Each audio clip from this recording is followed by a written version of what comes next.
nakapagpamigay na ng 4 na Mitsubishi cars.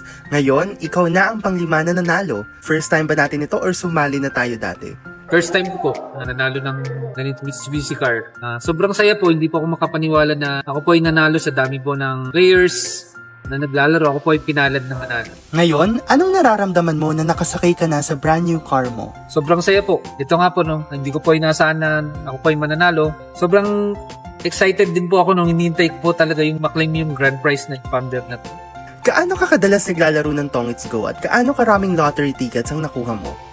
Bali sa isang araw po is pag inabot po siguro mga 10 to 12 hours, nakakuha na po ako 73 tickets. Marami-rami rin po yung nakuha kong na rewards ko na tickets. Ngayong nagsimula na ang Mitsubishi Car Lottery, anong advice ang mabibigay mo sa ibang players na gusto rin manalo ng malaking premyo sa Tongits Go? Masasabi ko sa mga players, patuloy nyo lang po yung paglalaro.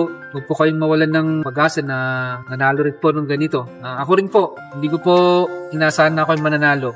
Pero tinuloy-tuloy ko pa rin po yung paglalaro kasi alam ko po na may parating na biyaya sa paglalaro. Pagpatuloy nyo lang po yung paglalaro, huwag po kayong tumigil. Malay nyo po, kayo na po yung susunod na manalo ng grand prize na Mitsubishi Thunder. Gaya po ako.